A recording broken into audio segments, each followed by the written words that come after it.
Olá, eu sou o professor Orlando Nunes. Bem-vindo à aula de Dimensão do Planejamento Urbano.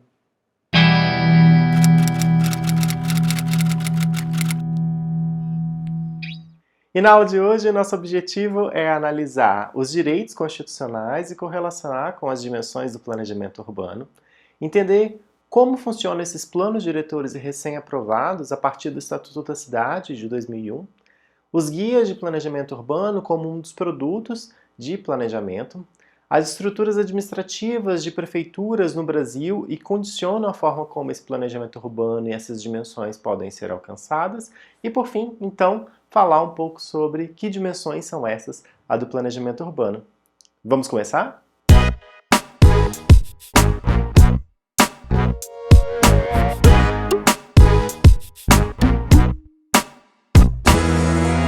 Então vamos começar com o primeiro tópico, direitos e dimensões. A gente sabe que, do ponto de vista constitucional, os direitos sociais estão estabelecidos no capítulo 2, o artigo 6º, onde diz que os direitos sociais são a educação, a saúde, o trabalho, a moradia, o lazer, a segurança, a previdência social, a proteção à maternidade e infância, a assistência aos desamparados. E é a partir desses preceitos e constituições, partes pétreas da Constituição de 1988, é que nós vamos debater as dimensões do planejamento urbano. Bom, esse artigo 6º, então, ele define esse conjunto de direitos que todo cidadão tem acesso universalmente. A gente sabe que esses direitos, eles estão previstos na Constituição, mas nem todos se relacionam diretamente com o planejamento urbano. Isso porque nem todos têm uma conotação espacial muito clara. Então, a primeira pergunta provocativa que eu gostaria de lançar aqui para a gente é: quais desses elementos destacados não são espaciais? Bem como, o que nesse artigo não é preocupação do planejamento urbano? E para a gente ter alguns indícios de resposta a essas duas questões, eu queria trazer algumas imagens para problematizar a questão urbana no Brasil. Essa é uma escola em Santa Luzia, na zona rural de Montes Altos, a 60 quilômetros de Imperatriz, no Maranhão. Veja a estrutura dessa escola. Olhe como ela é realmente precária, a gente nem precisa adentrar o edifício para perceber a precariedade da estrutura da escola como um todo. Isso significa que necessariamente a educação é de baixa qualidade? A gente não pode afirmar com categoria, mas a gente sabe que há uma relação entre a qualidade infraestrutural e a disponibilidade de recursos e os esquemas pedagógicos adotados para então ter a melhor qualificação da educação. Um segundo, esse é o interior da sala de radiologia no interior de Mato Grosso. Olha como a estrutura dessa radiologia é bastante precária, né? Será que garante a segurança do radiologista e inclusive dos próprios usuários desse lugar, seja por causa da radiação, seja por causa da própria estrutura, né, que está prestes a cair ou apresenta algum tipo de impacto sobre a saúde daqueles usuários, né? Mofo, fungos, né? Muitas vezes a pessoa que vai ter acesso ou que necessita dessa radiologia já é uma pessoa com saúde debilitada, né? E ter contato com esse tipo de estrutura pode até piorar. Esse é um lixão em Itaocá, em São Gonçalo, no Rio de Janeiro, que funciona há 40 anos. Perceba que nós temos trabalhadores que, por causa de um sistema de trabalho precarizado, não têm acesso, muitas vezes, ao emprego formal, muito menos um emprego digno e acaba tendo que se expor a uma condição precária para conseguir algum tipo de renda. Aliás, a gente tem situações gravíssimas relacionadas ao trabalho no país. A região norte e centro-oeste brasileiro concentram quase 80% dos casos registrados de trabalho escravo no país. No momento em que a gente já, em tese, não tem previsto o trabalho escravo legalizado no país, desde a abolição da escravatura, ainda assim, ter esse tipo de situação no país demonstra que tipo de estrutura histórica foi legada. Lembre-se que nós fomos o último país da América a abolir a escravidão. E a gente tem ainda um histórico forte de preconceito, um histórico forte de precarização do trabalho e de condicionamento e sujeição de certos grupos sociais à condição desumanas. Essa é um assentamento espontâneo de um lado e do outro um conjunto habitacional, que, claro, é uma massificação muito recorrente na produção habitacional e na política habitacional. Ambas são frutos de um mesmo processo, a ausência de habitação regular, urbanizada, regularizada do ponto de vista da sua titularidade. De um lado, a população sem nenhum tipo de recurso e alternativa ocupa as áreas muitas vezes ambientalmente frágeis, e do outro, uma tentativa do Estado de reverter esse quadro, de que hoje um déficit habitacional que já supera 7 milhões de necessidades de ter atendimento a essas famílias, e com isso a gente tenta, muitas vezes, uma massificação, uma reprodução que não atende efetivamente a todos os desígnios daquela família, daqueles grupos sociais, porque a gente interpreta que no caso desse conjunto habitacional horizontal, como é daquele jeito, ou que seja vertical, mas ainda assim massificado, representa só o atendimento ao abrigo, mas o habitar, a condição do habitar vai muito além. A gente sabe, por exemplo, que esse histórico de produção habitacional massificada e precária, embora seja nova, ainda assim é precária, é a marca do processo de produção habitacional no Brasil. Afinal, a gente tem isso desde a era Vargas, mas se tornou muito mais claro durante o regime militar com a produção do BNH, que muitas vezes tinha intenção de produção dessa habitação nas áreas mais periféricas, buscando diminuir os custos de implantação, e, claro, dentro de uma lógica de ampliação do acesso a essa habitação, mas que, de certa forma, não garantia o acesso efetivo a essa habitação não de qualidade, muitas vezes tão precária quanto era a origem na favela, tanto que muitos, inclusive, abandonavam esses assentamentos por falta efetivamente de qualificação da vida naquele lugar, distância dos postos de trabalho, né? Afinal, esses assentamentos eram ocupados às franjas da cidade e muitas vezes distante dos principais lugares onde efetivamente a população gostaria de e precisaria estar. Aqui um outro caso, mobilidade em Goiânia. Embora seja em Goiânia uma situação bastante triste, né? Uma aglomeração muito grande de pessoas, também é uma realidade em grande parte do nosso país. A gente sabe, convive constantemente com esse tipo de mobilidade bastante precarizada e necessária para a condição, inclusive, econômica da nossa cidade. Essa é uma praça localizada em Recife, em Pernambuco. Veja, a qualidade da praça já é precária, né? Já praticamente não tem nada. E muitas vezes cercada, ladeada por carros com grande movimentação e a despriorização do usuário efetivamente em prol de um transporte individual motorizado, privatizado e, para não dizer pouco, ainda é cercada, né? Ainda delimita a capacidade da pessoa de acessar e fluir por esse espaço. Uma outra imagem, a ocupação das UPPs, nesse caso no Rio de Janeiro, mas que aconteceu em grande parte do país, e que representa também uma espacialidade na ocupação, afinal ele também está ali ocupando os morros, né, as favelas eram a prioridade dessas UPPs, mas que foram se tornando obsoletas porque era um modelo talvez que não atendia efetivamente às necessidades de segurança, seja da favela ou da cidade formal, e foram abandonadas, tanto que hoje a gente já nem mais escuta falar dessas UPPs. E o que essas imagens têm em comum? Todas elas têm uma representação espacial porque a foto um pouco que denuncia isso. Mas ao mesmo tempo revela aqui que a questão do planejamento vai muito além do que as suas necessidades espaciais. Nós precisamos de políticas efetivas que trazem respostas às demandas efetivas da sociedade em diversas dimensões.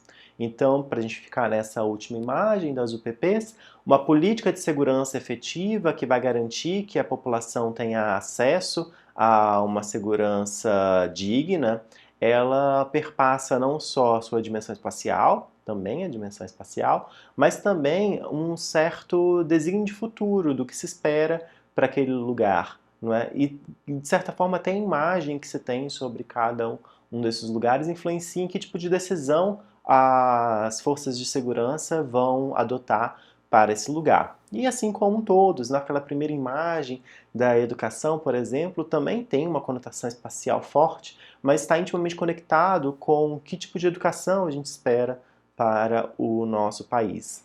Então, todas elas têm uma conexão, uma conotação espacial forte, mas nem todas são dedicação do planejamento urbano. Afinal, o planejamento urbano se dedica a essa dimensão espacial da cidade e a organização desse território para fins econômicos e para o avanço sociocultural daquele lugar. Mas, para que a gente alcance isso, a gente precisa estar intimamente conectado com todas as outras dimensões. No caso específico do planejamento urbano, é interessante a gente perceber que, por causa do seu caráter mais geral, nós temos que se conectar e nos relacionar, dar os braços a todas as demais políticas e planejamentos que acontecem para que a gente tenha efetivamente uma melhoria na condição de espacialidade, nas condições de forma geral e qualificação da vida urbana dessa população. E com essas imagens eu proponho então a gente debater um pouco sobre quais são, de uma forma ainda geral, as dimensões do planejamento urbano. O planejamento urbano, então, ele compõe como dimensões a questão econômica, ou seja, como a gente consegue promover esse desenvolvimento econômico, o crescimento da renda, o crescimento da riqueza. Também tem uma forte conotação social, ou seja, como que a gente vai conseguir integrar a sociedade dentro desse contexto e promover um avanço sociocultural que justifique o que cada um desses grupos sociais deseja para si.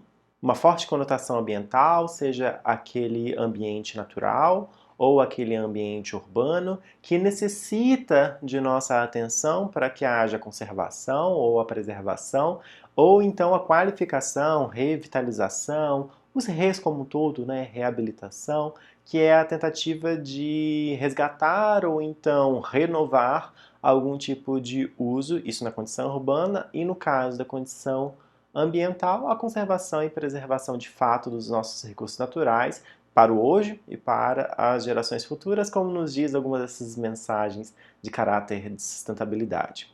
Infraestrutural, ou seja, aquela tentativa de organização da infraestrutura da cidade para que haja uma distribuição dos ônus e dos benefícios desse processo de urbanização. Gerencial, o planejamento ele está intimamente arraigado à gestão do processo urbano e inclusive a gestão de todos esses processos anteriores e dimensões anteriores. E por fim, a territorial, no sentido de incorporar todos os demais. O território é exatamente a incorporação do espaço físico da cidade e o seu conteúdo urbano e seu conteúdo social.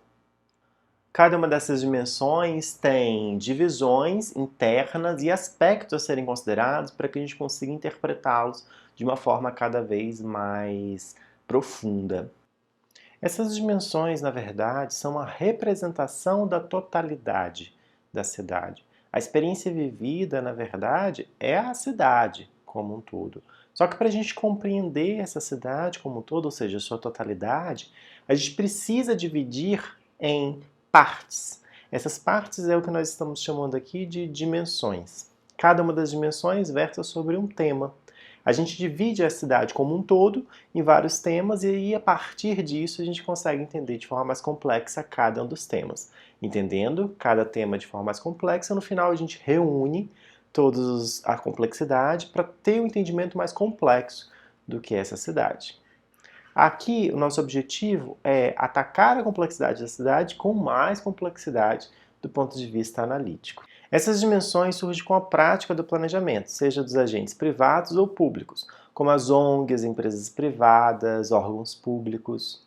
O planejamento como um todo surge desse ato prático de produzir uma organização do território no âmbito, no caso específico da questão urbana, no âmbito da cidade.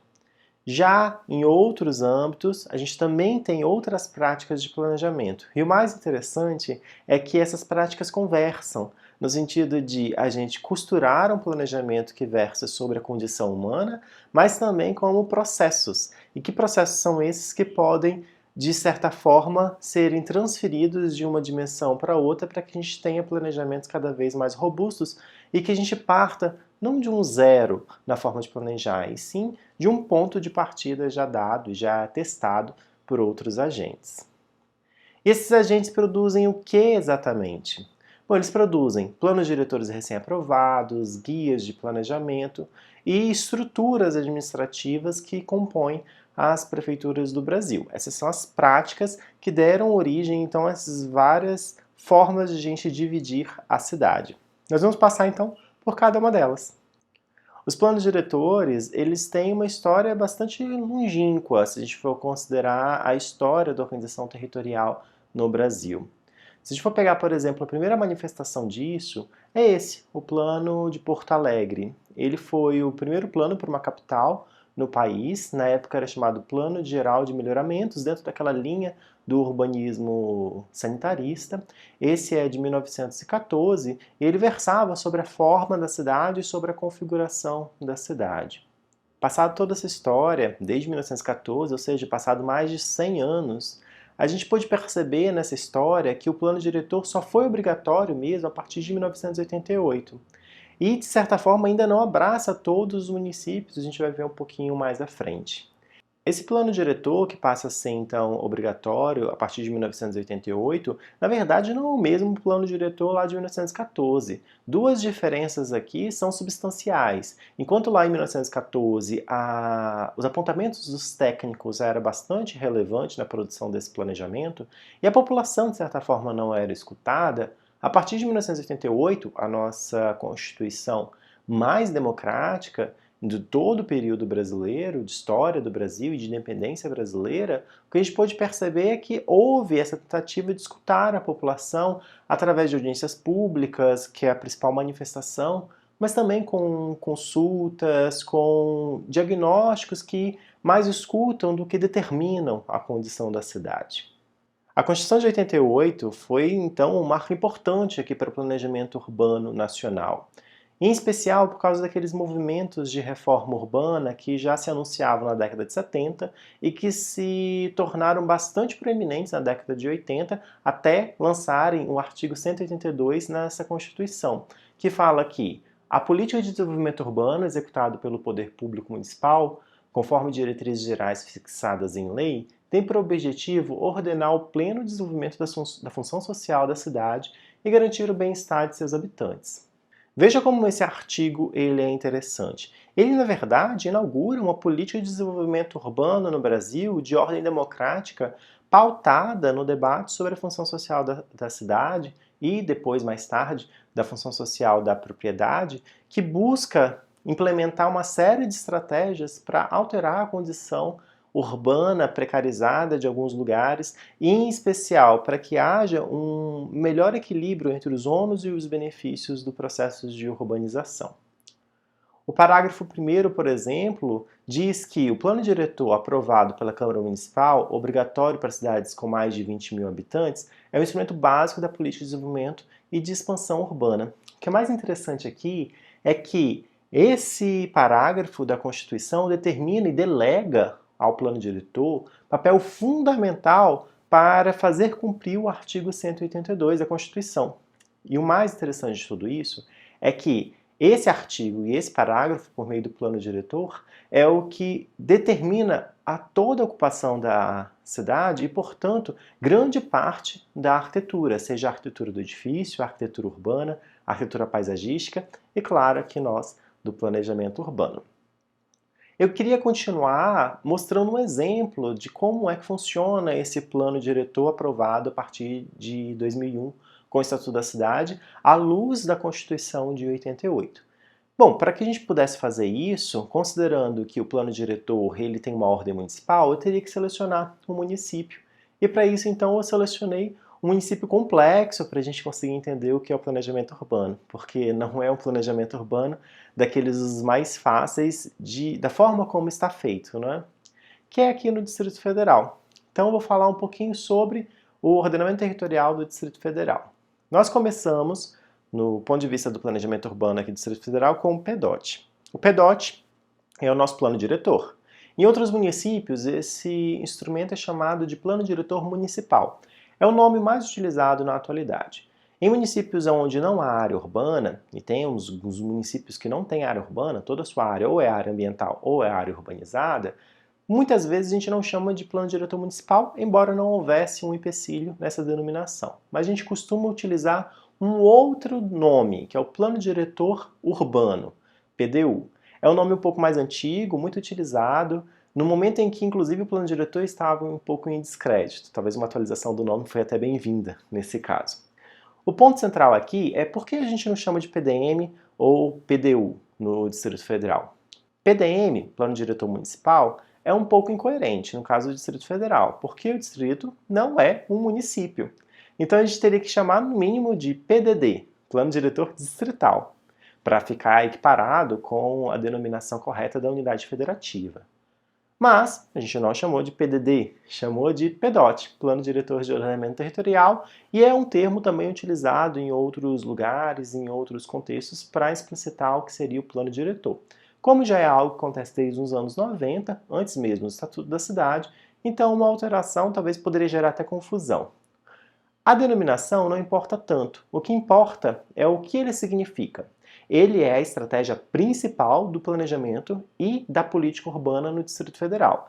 É ele que vai determinar tudo que vai acontecer do ponto de vista do território, seja ele urbano, principalmente urbano, mas em tese também rural e outros espaços que possam ser tanto os interstícios desses elementos urbanos e rurais, áreas ambientais, até mesmo a área quilombolas e áreas indígenas, se houver aqui no Distrito Federal. Esse plano diretor, ele já é bastante volumoso, mas ele não conseguiria versar em um só volume tudo que precisa para regular a ocupação do território no Distrito Federal. Então acabou que nós temos uma série de outras legislações que vão regulamentando o plano diretor. Lembrando que todas as estratégias de planejamento elas são leis, para fazer-se ser cumprida. Nesse caso, então, de uma forma a detalhar o plano diretor, nós temos vários outros instrumentos. O COI, o Código de Edificações do Distrito Federal, que foi atualizado inclusive recentemente, talvez seja o mais conhecido. Ele, por si só, não determina como vai acontecer a ocupação. Ele está articulado com todos os demais e à luz do PDOT para conseguir organizar o nosso território. Aqui eu compilei em legislações ambientais, porque são muitas legislações ambientais, desde as federais, como o Código Florestal, até mesmo leis específicas, e até mesmo planos, como planos de manejo para a condição ambiental de certas áreas da cidade que precisam ser observadas. Os DECs são os decretos. Os decretos são os mais variados assuntos. Sempre que a gente não tem, de certa forma, uma regulamentação por meio de uma lei já específica, cria-se um DEC, quando a gente não consegue se enquadrar nas outras e desde que a lei permita que se crie esse DEC. O próprio PDOT, o próprio COI, autoriza, por vezes, o governador elaborar um decreto que então vai regulamentar algum tipo de assunto sobre a condição urbana. As DIUPs, são as diretrizes urbanísticas, elas têm a função de organizar partes do território que vão ser parceladas. Então, o PDOT, de certa forma, ele regula toda a ocupação, mas quando a gente vai parcelar uma área, a gente precisa ter uma atenção especial a essa condição. E é isso que a DIUP faz. Ele se dedica a um território, uma gleba, não muito grande, 40 mil metros quadrados, pouco menos, se for solicitado assim, para então versar sobre quais são as condições da ocupação naquele lugar específico antes da gente chegar a ocupá-la, antes mesmo da gente colocar lá a moradia, para a gente consiga abrir as ruas, para que a gente defina quais são as áreas de preservação. Os MDEs são os memoriais descritivos e são usados para vários assuntos, como, por exemplo, para denominar lotes importantes no Distrito Federal, e são utilizados por todos os lados. Inclusive, algumas glebas têm MDE no sentido de regularizá-las, E quando a gente vai fazer uma alteração da sua forma, geometria, né, como a gente chama do lote, costuma-se elaborar o MDE. E a URB é então a forma como a gente vai ocupar aquele espaço efetivamente, já é o próprio projeto urbanístico. Junto com essa legislação que regulamenta o plano diretor de ordenamento territorial para todo o Distrito Federal, nós também temos algumas legislações específicas para o plano piloto, considerando suas prerrogativas de patrimônio e sua história de planejamento que já vem acontecendo. Basicamente, o que tem aqui no plano piloto são NGBs e PRs. NGB são normas de gabarito de Brasília e PR planta registrada. Também temos o PPCUB. O PPCUB seria uma simplificação de todas as NGBs e toda a legislação que versa sobre o plano piloto. Hoje, quem for fazer um projeto em plano piloto vai descobrir que é um pouco complexo a gente conseguir entender quais são as normas efetivas para esse território. Isso porque elas foram se acumulando ao longo das décadas, tem NGBs que remontam ainda à origem de Brasília, e muitas vezes elas não se conversam, muitas vezes elas são elaboradas ao seu tempo, ou seja, são datadas. Então tem terminologias que já estão em desuso, como por exemplo, taxa de construção, que a gente já nem usa mais, e acaba confundindo muitas vezes a leitura desse planejamento. Profissionais como os que vocês vão se tornar, acaba que vão conseguir ler, claro, esse planejamento e com o tempo vão tendo a expertise desse planejamento e leitura desse planejamento mesmo com toda a sua complexidade e aí, na verdade, sua confusão, né, nem complexidade. Mas o planejamento ele deveria ser de fácil acesso a todos, não só aos profissionais. E por isso o PPCUB surge no sentido de simplificar e repensar o planejamento para o plano piloto. Não quero dizer com isso que vai se refazer o patrimônio, não é isso. É repensar a forma como lidamos com esse patrimônio.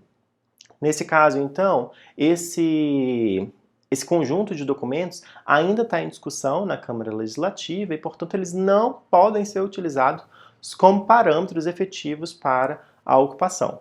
Partes de algumas leis já foram, inclusive, aprovadas em legislações separadas, como instrumentos de ONAUT e ODIR, no plano piloto foram aprovados a parte do PPCUB. Só que a totalidade do PPCUB ainda não foi aprovado. Então, vocês devem escutar muito falar desse PPCUB ao longo dos próximos anos. Isso porque vai ser tema frequente dos debates, afinal, repensar um dos polos importantes do Distrito Federal, mas também porque ele é uma atualização da legislação e porque ele ainda não foi aprovado, tem todo o dilema relacionado a isso.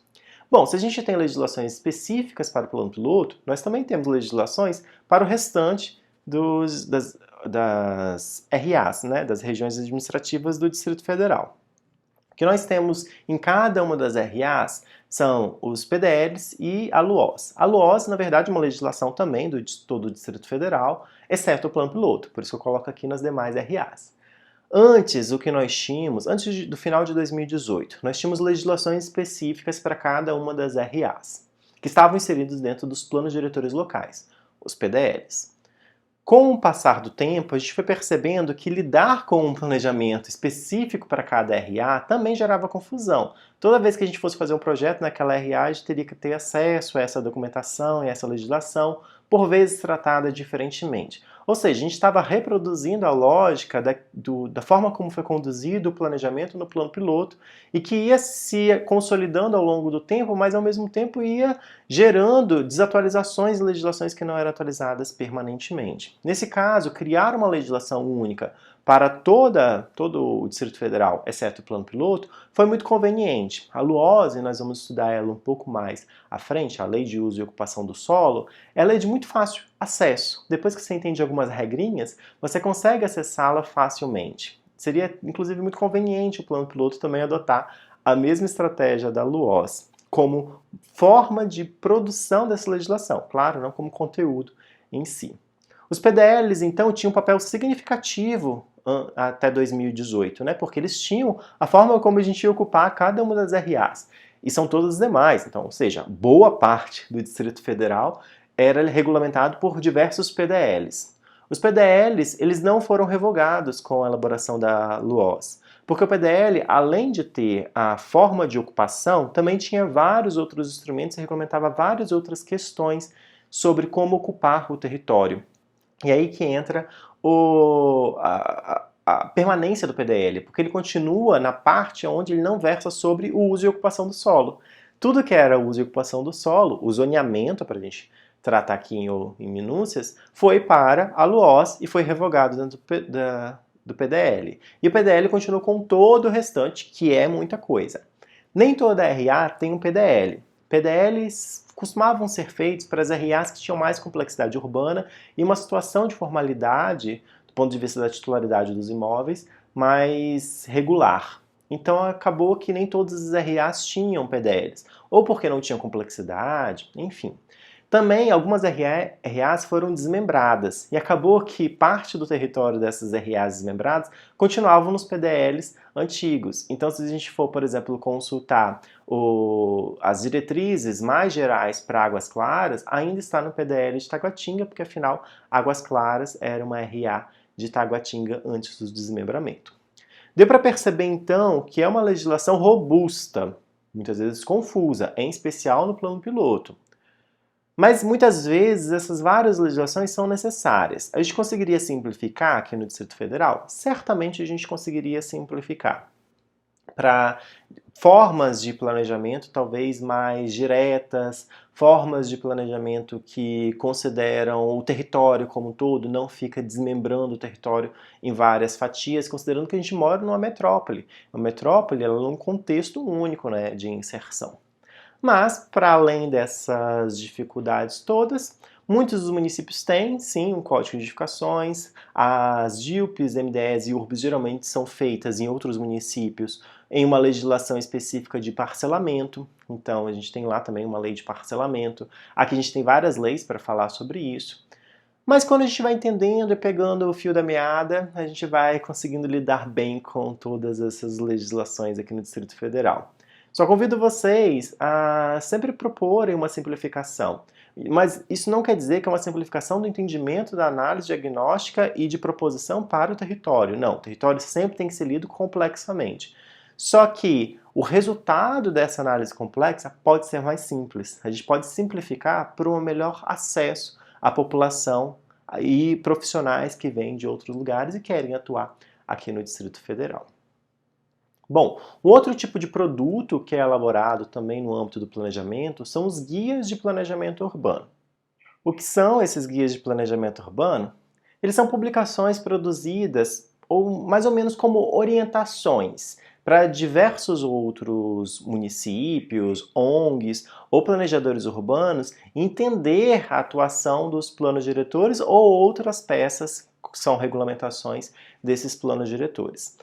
Trocando em miúdos, são uma forma de simplificação, ilustrada muitas vezes, da legislação, que por vezes é inacessível até mesmo quando a gente simplifica o processo. Uma lei tem toda uma forma processual de sua condução, não é? Ela tem uma redação própria, e precisa ser assim para que a gente tenha uma uniformidade na forma como lida com essa legislação. Só que muitas vezes o texto jurídico ele não é acessível a boa parte da população. E é parte dessa população que, inclusive, produz o território. Então, os guias entram como um processo de releitura, de tradução dessa legislação para que o público mais leigo, ou até mesmo alguns profissionais, consigam entender de forma mais complexa o que é aquela legislação daquele lugar especificamente, ou como produzir uma legislação nova. Isso também é papel dos guias no âmbito de planejamento. Essas ONGs e outros agentes que também produzem o território, eles cumprem um papel. E que papel é esse? Qual é a importância das ações não governamentais? Elas são necessárias efetivamente? Bom, a gente tem que lembrar que a maior parte dos municípios eles são interioranos. E por serem interioranos, não tem equipe qualificada para pensar o seu planejamento urbano. Então sim, essas ONGs têm papel fundamental, já que elas produzem sim o território e muitas vezes precisam de auxílio por meio desses guias para produzir de forma mais complexa, considerando a complexidade de cada um dos municípios. Então, às vezes, o papel do planejamento urbano é delegado à ação individual ou então coletiva de alguns agentes que, se não forem instruídos, podem gerar uma situação bastante complicada na cidade. Queria mostrar então alguns exemplos de cartilha. Essa é uma cartilha do estado de Minas Gerais sobre o plano diretor participativo. Perceba como ela é detalhada, muito mais ilustrada, né? Tem uma capa convidativa para que esses agentes queiram abrir o documento. Quando a gente chega lá, a gente tem o uso de cores, tem o uso de elementos textuais e vários tipos de formas de fazer com que a pessoa vá caminhando mais fluidamente nesse documento. Então a gente explica, por exemplo, o diagnóstico por meio de mapas, em vez de utilizar somente texto, né, porque a imagem ela tem um apelo mais forte para a gente conseguir entender o que é esse elemento. As ONGs, então, contam com uma participação muito importante desses guias de planejamento, muitos deles elaborados, inclusive, por organismos governamentais em prol dessas ONGs para entender essa dimensão e essa essência da dimensão para a qual as prefeituras podem trabalhar. Muitos desses institutos, então, elaboram guias de como elaborar, por exemplo, um plano diretor, como elaborar um plano de desenvolvimento habitacional, os PLIs, né, Plano Local de Habitação de Interesse Social, para que as prefeituras consigam, com suas próprias pernas, elaborar o seu planejamento e que não tenham que fazer dispendiosos custos na contratação de equipes privadas, escritórios de consultoria. Ainda assim, muitos municípios não conseguem fazer porque já estão ali com muitas tarefas para conduzir e contratam, sim, esses escritórios. Inclusive, é um dos grandes âmbitos profissionais de atuação do planejador urbano. Mas organismos como, por exemplo, o Instituto Polis e a Fundação João Pinheiro, por exemplo, é a principal fundação que pensa a questão habitacional no país. E tudo que ela estuda e, de certa forma, define é, inclusive, adotado pelo Ministério da Cidade para a produção e a condução das políticas urbanas no nível nacional e, claro, vão ter reverberação lá também nos municípios. Então deu para perceber que o município tem papel fundamental na leitura do planejamento urbano no Brasil e na condução desse planejamento urbano. Então vamos entender um pouco sobre a estrutura administrativa dessas prefeituras municipais no Brasil para compreender qual que é então o seu papel e como é que elas têm conduzido o planejamento urbano. Nós vamos utilizar para isso a leitura que o Duarte fez lá no capítulo 2, e ele fez essa leitura a partir de alguns municípios. Os municípios são Alto Paraíso, em Rondônia, Quixaramubim, no Ceará, Alegrete, no Rio Grande do Sul, Vitória, no Espírito Santo, Cuiabá, em Mato Grosso, Rio de Janeiro, no próprio estado do Rio de Janeiro, e Itápolis, em São Paulo. Perceba que a estrutura desses municípios são diversas, né? Município como o Rio de Janeiro, o segundo maior município do país. E de fato são diversos tamanhos de município. Afinal, isso que seria interessante para que a gente consiga compreender esses diversos status, portes e hierarquias urbanas em cada uma das regiões e como que ela tem lidado com a estrutura administrativa para planejamento urbano no país. Essa tabela apresenta algumas características mais gerais sobre essa forma de planejamento de cada um dos municípios. Perceba, por exemplo, aqui nessa primeira linha, o tamanho populacional, né, a população de cada um. Já nessa daqui, algumas das dimensões, a dimensão ambiental, econômica e gerencial. Olha, por exemplo, o Alto Paraíso, né, uma população de 15.913 habitantes, e tem poucas secretarias, não é? Do ponto de vista ambiental. Nenhuma secretaria dentro da prefeitura para lidar especificamente com essa questão. Isso não quer dizer que eles não lidem com a questão ambiental. Eles lidam, só que lidam imersa em outros temas de outras secretarias. Do ponto de vista econômico, a Secretaria de Agricultura, a Secretaria de Turismo, ou seja, tem um forte apelo para essa atividade turística. E do ponto de vista gerencial, Secretaria de Finanças e Secretaria de Planejamento, que costuma concentrar as atividades de gestão urbana. No outro ponto de vista, o Rio de Janeiro, como eu já disse, o segundo maior município do país, tem mais de 6 milhões de habitantes, e aí, claro, tem diversas secretarias, um volume muito superior à outra. Secretarias específicas para as várias dimensões da questão urbana, como, por exemplo, no caso ambiental, a Secretaria de Meio Ambiente, que é a mais comum em vários municípios.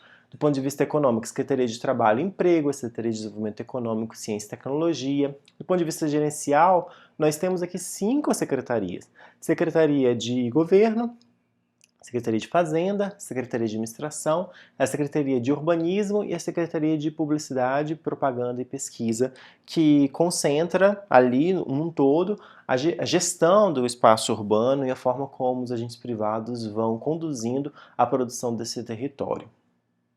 Já do outro ponto de vista, no ponto de vista infraestrutural e social, o Alto Paraíso tem poucas secretarias também, Secretaria de Obras, Secretaria de Assistência Social, Educação e Saúde. Já o Rio de Janeiro, aí, no ponto de vista social, tem um monte. E essa condição de organização das secretarias já começa a revelar, num momento inicial, as preocupações maiores que cada município tem. Em um município tão grande como o do Rio de Janeiro, os problemas sociais de várias ordens, desde a necessidade de redistribuição de riquezas até mesmo do acesso à segurança, saúde e educação, costumam ser muito mais complexos que em municípios pequenos como o de Alto Paraíso. Daí a necessidade de mais secretarias para lidar com o tema de forma mais específica e de forma mais complexa. Assim, a gente pode interpretar o quadro anterior a partir de alguns tópicos. Primeiro, algumas cidades têm alguns órgãos específicos para o planejamento e outras são secretarias, como no caso de Vitória. O número de secretarias tende a crescer de acordo com a população. Então a gente tem aqui os extremos que eu estava apontando, Alto Alegrete e Rio de Janeiro. O planejamento territorial, aquele de distribuição da questão espacial, seja do ponto de vista dos equipamentos ou dos serviços urbanos, ela não é levada em consideração em algumas dessas estruturas. Muitas vezes ela é direcionada ao plano diretor e do plano diretor é redistribuída para as diversas secretarias. Claro que uma Secretaria de Urbanismo, uma Secretaria de Planejamento, por ter sido o agente principal da condução desse plano diretor, tem maior envolvimento com esse instrumento. Mas, ao mesmo tempo, as demais secretarias devem se adequar às determinações do plano diretor, porque o plano diretor ele é um plano geral, um plano global. Ele não é um plano específico para uma secretaria apenas. Se a gente for resgatar, então, aquelas dimensões do planejamento urbano lá do início da aula, que são ambiental, econômico, social, infraestrutural, gerencial e territorial, a gente pode perceber que há alguns aspectos que são mais considerados em cada um deles. O ambiental é sempre o mais claro, por ter uma intervenção talvez um pouco mais sistêmica, costuma ter uma secretaria também mais sistêmica e mais geral, geralmente a Secretaria de Meio Ambiente, e o aspecto mais considerado é o meio ambiente como um todo. Do ponto de vista econômico, começa a se subdividir os vários setores da economia. Então a gente pode ter uma economia agrícola, pecuária, um tema mais voltado ao trabalho, outro mais à indústria, outro mais ao comércio, outro mais ao turismo.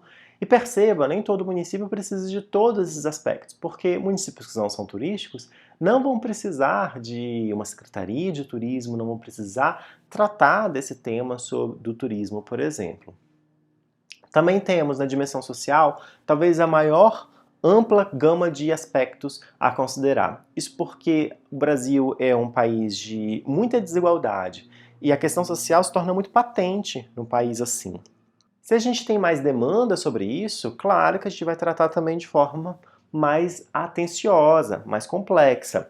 Daí então vai surgindo as subdivisões das dimensões. Ou seja, daí vai surgindo a complexificação. Se a dimensão em si já é uma forma de tratar a cidade de forma mais complexa, subdividir ainda mais uma dimensão é a forma de a gente dar ainda mais atenção a alguns temas que são mais urgentes no nosso país e nos nossos municípios. E por fim, então, eu queria falar um pouco sobre o que são essas dimensões. E aqui, então, eu vou reduzir o número de dimensões para que a gente tenha uma visão mais ampla e consiga fixar um pouco sobre o que o plano diretor e o que o planejamento busca intervir e qual é o seu papel na produção da cidade. Do ponto de vista ambiental, as principais características de uma dimensão ambiental é a transversalidade. Então ela dialoga com todas as demais áreas. É aquele aspecto mais geral e sistêmico que eu estava falando. Por exemplo, em Ponte, em Santa Catarina, ela interfere na economia, assim como interfere também na natureza. Isso porque há uma necessidade de, muitas vezes, criar algumas barreiras à questão econômica para que não haja a degradação ambiental e também a junção entre a atividade ambiental e econômica. E nesse tema a gente tem uma novidade. A preocupação com a política pública de caráter mais ambiental ela é muito recente, em âmbito mundial. A gente tem a Eco 92 como um marco histórico importante, aquela que aconteceu no Rio de Janeiro, e depois a Rio+20, que é 20 anos depois da Eco 92. Esses eventos, eles marcam um movimento histórico que vinha acontecendo já na década de 80, ou seja, de certa forma bastante recente, de preocupação com a questão ambiental no mundo. Isso porque o mundo começa a perceber que a sua ação tem uma reverberação na condição ambiental de todo o planeta. E a gente consegue perceber isso a partir do momento em que houve grandes desastres no mundo, né? Lembre-se que até os anos 90 a gente vivia o mundo dividido em dois, não é? A União Soviética e os países capitalistas.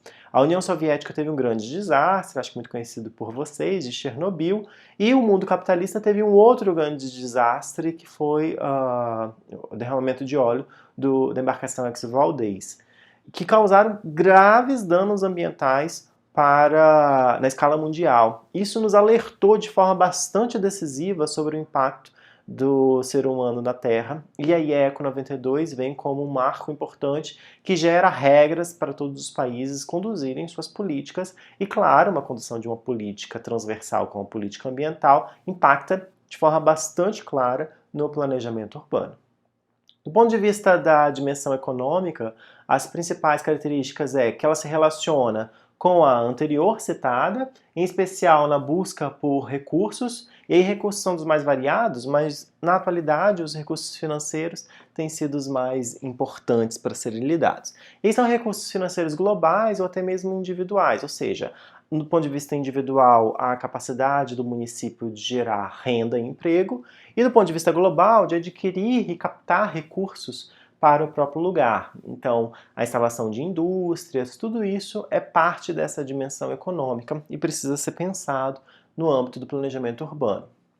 E também é uma concretização da prática de planejamento urbano através de programas ou projetos que são elaborados dentro dessa dimensão. Então a gente pode elaborar projetos de ordem primária, secundária e terciária, e a gente vincula as três esferas da economia, né? A primária é aquela de produção primária, ou seja, da agricultura, aquela secundária de beneficiamento da produção primária, ou seja, a indústria, e o terciário é a venda e comercialização, seja de serviços ou desses produtos industriais. A gente chama então de setores da economia, que claro, estão interrelacionados, um depende do outro. A produção primária lá da soja, que depois é beneficiada para virar o leite de soja ou o óleo de soja, que depois vai para o mercado para ser comercializado, é só uma das características mais fundamentais dessa inter-relação entre questões dentro da dimensão econômica e que precisa ser incorporado dentro do planejamento urbano. Afinal, a plantação de soja ocupa um espaço e o mercado gera um impacto sobre a condição urbana no entorno ali onde há o consumo. E claro, essa dimensão talvez seja uma das mais influenciadas na ordem econômica mundial. Isso porque elas são influenciadas fortemente pelas oscilações macroeconômicas. Então, aqui, a guerra comercial, por exemplo, que nós estamos vivenciando entre Estados Unidos e China, gera um impacto que, no caso do Brasil, está sendo até um pouco positivo, porque a gente está conseguindo vender mais para a China. Mas essas mudanças, elas podem acontecer tanto para ser positivo para a gente, mas também ser negativo. Então, a recente questão sanitária mundial gerou um forte impacto sobre a economia mundial e, claro, o Brasil não conseguiu se livrar desse tipo de impacto negativo. E por fim, para demonstrar a necessidade de um diálogo entre essa recente dimensão ambiental e a que eu estou tratando aqui, da dimensão econômica, que já historicamente é consolidado, a gente pode tratar essas relações a partir do ponto de vista desse meio ambiente e do turismo. O turismo, que é uma atividade econômica, inclusive muito valorizada recentemente por muitos municípios, tem sido impactado ou tem impactado sobre a forma como a gente tem pensado a conservação ambiental, seja ponto de vista positivo ou negativo. O turismo vem levando muitas pessoas para essas áreas ambientais. O ecoturismo, em especial, vem promovendo isso. Então, isso é uma primeira questão. Mas, ao mesmo tempo, o município vai ter que correr atrás para conservar esse meio ambiente. Então fica aquele dilema, porque quanto mais pessoas no lugar, mais poluição, mais degradação ambiental, isso é fato. Mas como o município vai conseguir conservar para que essa atividade turística se permaneça no tempo e não se esgote no primeiro suspiro de expansão econômica que aquele município tiver? Um dos dilemas que nós temos vivido nessa relação de conservação e aumento da atividade econômica ecoturística aqui no Centro-Oeste, em Bonito, por exemplo, né? Bonito nós temos, como o próprio nome diz, várias cachoeiras bonitas e tem sido um lugar de destino de muitos, os brasileiros, até mesmo de pessoas de fora para conhecer o lugar, mas isso também gera a degradação ambiental. Ainda no interior do Brasil, o caso de Parintins, que a gente já conhece, o festival, também tem trazido várias atividades turísticas e que sempre elevam esse dilema sobre a conservação ambiental e o crescimento econômico da região. É uma fronteira muito delicada, que muitas vezes o planejador urbano tem que tomar muita consciência para traçar essa fronteira até onde vai ser conservado, até onde o crescimento e a expansão econômica vai acontecer. E por fim, eu queria trazer a dimensão social, cujas principais características são a necessidade de bem-estar de todos os cidadãos, então o acesso a esse bem-estar, aos benefícios do processo de urbanização, no caso mais específicos das cidades. Ter acesso para isso, para ter esses benefícios da urbanização, é necessário que os principais serviços, os serviços essenciais da cidade, a educação, a saúde, sejam garantidos a todos os cidadãos. Um terceiro ponto é que se ocupa também de outros temas, muitas vezes não são tidos como essenciais, mas são de extrema importância, como esporte, lazer, cultura, aqui entendido de uma forma um pouco mais geral, no sentido de valorização do que é aquilo que é mais típico do lugar. E um dos outros grandes dilemas da questão social, que não para de crescer num país em que a precarização vem acontecendo progressivamente, é da política habitacional. O país vive um déficit habitacional gigantesco, 7 milhões de moradias que precisam ser atendidas, e a política social, dentro da dimensão social, tem que tratar desse tema. E o planejamento urbano não pode se furtar, porque se a gente se furtar a debater a territorialidade dessa política habitacional, acontece o que aconteceu lá no BNH, acontece o que vinha acontecendo com Minha Casa Minha Vida, e acontece o que está acontecendo hoje, a total despreocupação com a questão habitacional no âmbito nacional. E o resultado disso a gente já sabe. O déficit habitacional só vem aumentando ao longo dessas décadas, e a perspectiva é que no próximo censo a gente tem uma elevação ainda maior por causa de uma política neoliberal que não prioriza a redistribuição por meio das riquezas nacionais, e sim pensa que a única forma de redistribuição e de fazer o Brasil crescer é dando trabalho. Mas ao mesmo tempo, dar trabalho e precarizar esse trabalho é garantir de fato uma boa dimensão social para com os que mais precisam? E um último tópico, promover também a segurança. Afinal, a gente vive uma das condições urbanas mais inseguras. Então, adotar soluções urbanísticas que atendam e inibam a criminalidade é uma possibilidade, né? Então, a forma como a Guarda Municipal vai fazer sua patrulha, a forma como a gente vai promover a iluminação, a forma como a gente vai fazer a disposição da morfologia urbana para promover maior ou menor aglomeração, é uma dessas possibilidades. E para ilustrar essa dimensão social e dada a sua importância, eu queria trazer um exemplo. Eu queria trazer um exemplo que juntasse boa parte desses problemas e que aproximasse aqui da gente, do ponto de vista espacial, a questão da dimensão social. E para isso eu vou trazer o próprio plano piloto. A gente sabe que ali no entorno do Congresso Nacional, ou seja, o epicentro do país, né, da onde saem todas as decisões mais importantes em âmbito nacional, nós temos áreas onde há problemas sociais gravíssimos, pessoas moradoras de rua, criminalidade, situações que realmente são preocupantes. Isso a poucos quilômetros do Congresso.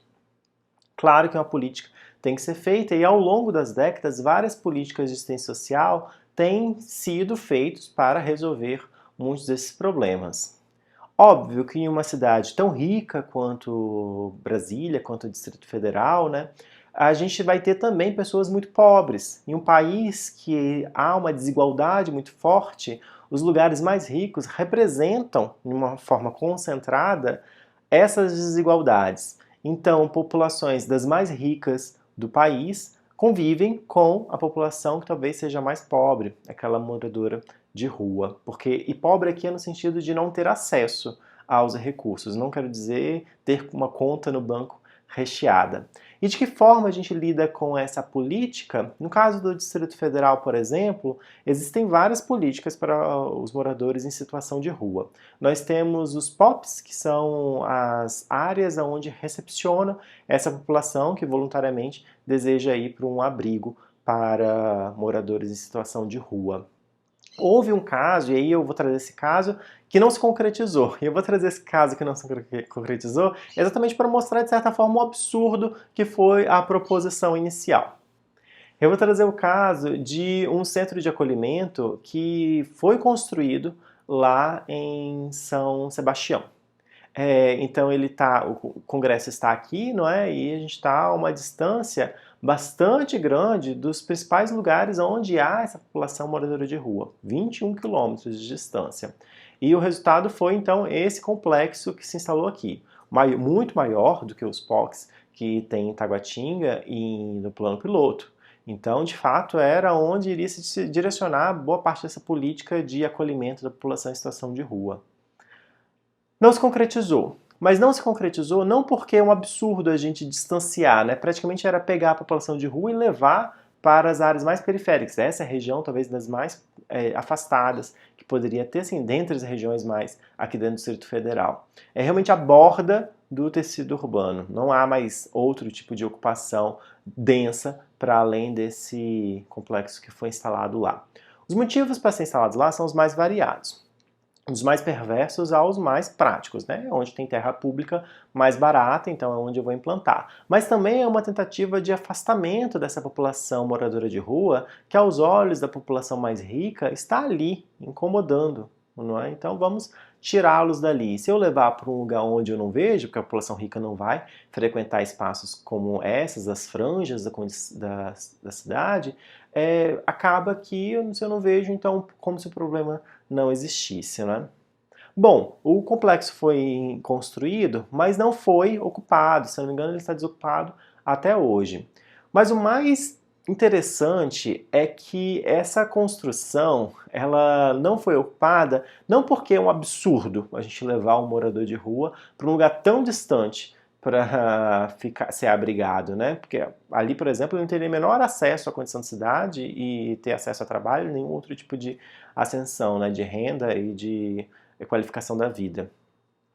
Então não foi por isso que não foi ocupado esse complexo, mas sim porque a população de São Sebastião achava que ao vir esse morador de rua para cá, iria promover a violência numa região que já é bastante violenta.